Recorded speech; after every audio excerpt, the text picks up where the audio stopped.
I'm Marchant, and I live in the village of Hyannis. I live in the home that my dad grew up in. That was my grandparents' home.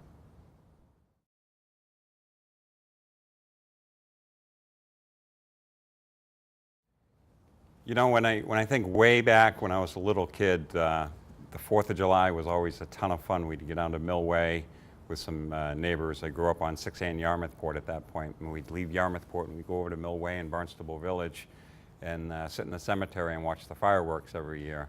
And it was just a really neat time when I was really young. And then the Thanksgiving and Christmas parades, seeing Santa Claus come at the end of the parade, knowing that Christmas was coming around the corner, and the calmness and the neighborly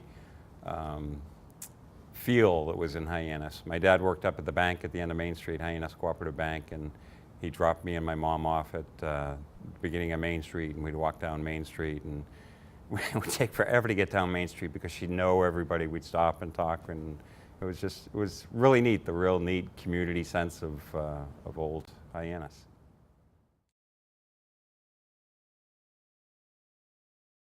I started going to college at 4Cs in 1980, right after high school. And I was studying criminal justice, and an opening came up at Hyannis Pharmacy and MediAids that Jim Hobart owned at the time. And so I started working in the medical equipment side, the MediAids side, as I was going to school, and just fell in love with it. Jim was a great boss to work for. Jim's still around. And you just got to meet all the old people in town. You got to bring them the equipment that was right for them, bring pharmacy deliveries from time to time, and it was a really fun way of helping people. And eventually I stayed with that. I was studying criminal justice at 4Cs, which is still helping people, but you know, you deal with a lot of other stuff than just helping people. And so the medical equipment beginning for my life really started with Jim Hobart and Hyannis Pharmacy and MediAids back in 1981.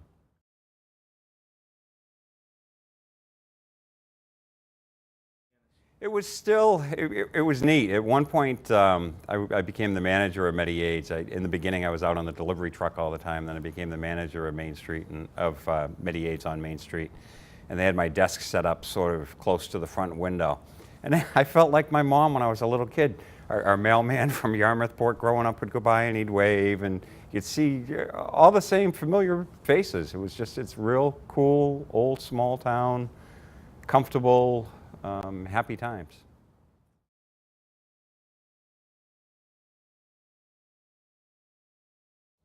I still think the community sense, where we live off of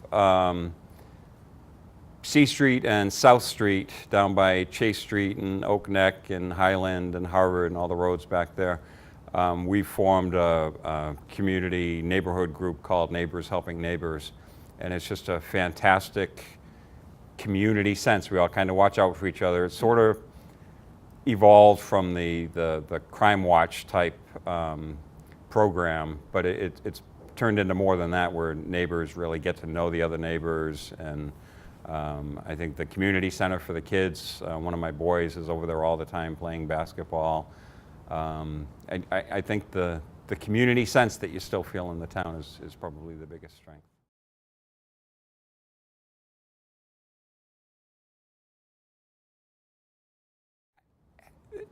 As any town gets bigger and more people come in, of course there's going to be more crime that comes in. The Barnstable police are fantastic and they do a great job with stuff.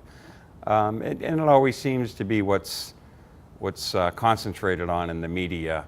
But I think just the keeping control of the crime and keeping kids occupied so that they're learning to do the right thing and learning to grow into good, strong young adults is where we should be focused.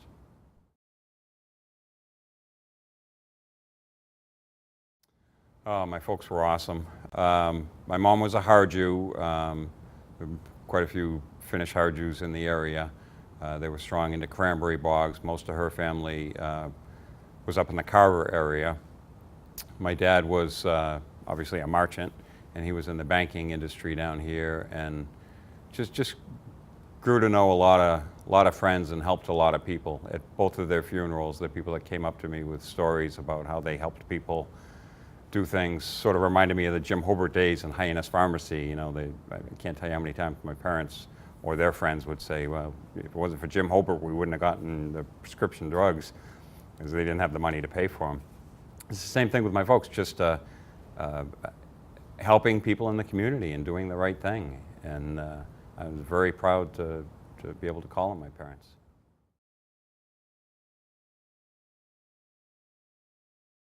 Is that who it was? My grandmother's brother's son, so my grandmother's nephew, which I guess would be my great uncle, that's what I'm going with, was Orrin Keyes Jr.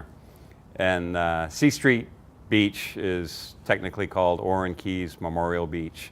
Orrin Keyes was, from what I can gather, just a wonderful, wonderful young man. I found his yearbook in my grandmother's house that just has lots of great inscriptions from his classmates in it. It brings you back in time when everybody in the class is writing nice things and joking a little bit, and there's writing to my Uncle Orrin, or great Uncle Orrin, from just about everybody in his class, and it kind of gives you a little bit of a sense of who he was. Now, when What year was that yearbook? Yearbook was 1938. Right. Yeah, it's really tough to read, but 1938. And you know, as I discovered this stuff in my grandmother's house, I felt a little betrayed that my family hadn't explained more about Uncle Orrin. And then it sort of came to light that it was just such a painful experience because he was just such a wonderful young man and died in WW2. And we found a box of letters, and just going through a couple of the letters, one was sending him sending a thank you to his grandmother for sending chocolate fudge and cookies that of course he said were the best in the world. And you know, the other side of the world, I'm sure they did taste to be the best. And the one that really touched me was one of the envelopes was a registered envelope. And I opened that up, and on the inside was a little note that said, well, folks, I told you I'd send you $20, and here it is, but I'm trying to save some of my money, so I'll have it when I get back to the States. And of course, the poor guy never knew he was never going to make it back. But it's just the loss that a family must feel when that happens, that it's difficult to talk about. So I understand now that I feel it's sort of my responsibility, which is why I've wanted to donate this stuff to the town, to have a caretaker to be responsible. I mean, we have his high school diploma that's looking kind of old, but I guess it is. The picture that's been hanging up in the sunroom there for quite some time, that's just a striking photo of a proud young man joining the military. And just the one thing that really, really touched me, though, was finding his Purple Heart, which of course was awarded posthumously after he passed away, and his name inscribed on the back, so there's not any doubt that that's what the family received when Uncle Orrin died. And it just makes me proud to be able to have the town take possession of these material things that obviously the town's going to be here a lot longer than individuals from families, and to continue the thanks that we owe our veterans and that we owe the people that fight for this country to keep us free. And I go back through my memory, and I remember Uncle Orrin being mentioned a few times, but his dad's name was Orrin too. So when you're a little kid, it's easy to get confused with things. And it just was really painful, I guess, for the family to talk about him. I'd hear conversations that were being carried on that I wasn't a part of and that I wasn't really tuned in with, And you see tears, and when you're a little kid, you don't really put two and two together. And I can't imagine. I have two boys, and if those boys, when they got bigger, went off and fought for our country, well, God bless them, and that's what we need to keep our country great. But to lose a strong, smart member of your family that would have such a positive future ahead of them, it's got to be devastating. And I understand family members having a hard time talking about it.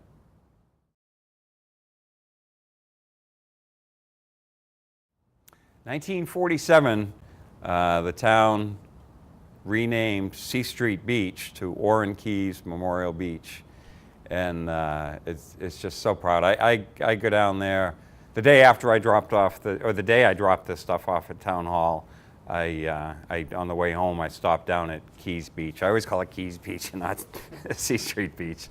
And I stood up there on the bluff, and I just smiled, and I looked out at the water, and I looked at the dunes, and I said, "I got you covered, Uncle Orrin." And it was a good feeling.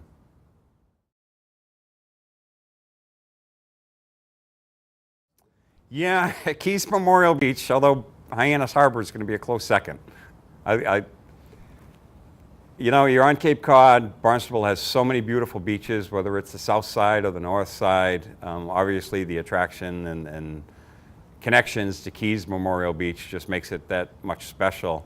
But I tell you, when you drive by Hyannis Harbor, and it's the spring, and you see the harbor coming to life, and the covers are coming off the boats, and then you see the boats going back and forth to the islands, and the fishing boats going out, and the tourists. Fall comes, and it starts to become a little more sparse. And then the wintertime, as the boats are covered up and the snow's starting to come down. Hyannis Harbor also just has that really neat change of seasons of a Cape Cod harbor town.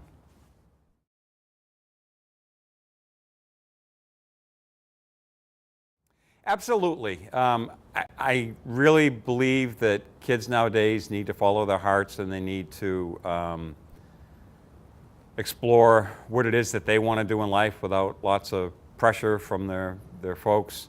But I think by osmosis, especially experiencing and seeing everything that they do in the town, and the family connections in town, and seeing how much I enjoy being in the town, I think by osmosis I get that point across without actually coming out and verbalizing.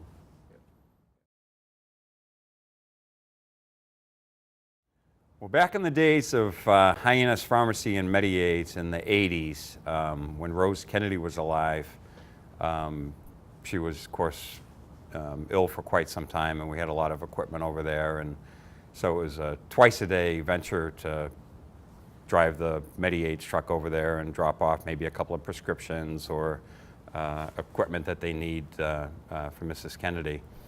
And I don't know who was visiting there that particular day, if it was a sitting president or a dignitary, but there were Secret Service roadblocks all over the place. And I got through all the Secret Service roadblocks all the way to the back door of the compound, but I didn't get in the house. But it was just, it was neat. It was neat watching the country's former president's home, experiencing the glory of what I'm imagining was the sitting president visiting. Sure. My name is John Marchant, and I live in the village of Hyannis.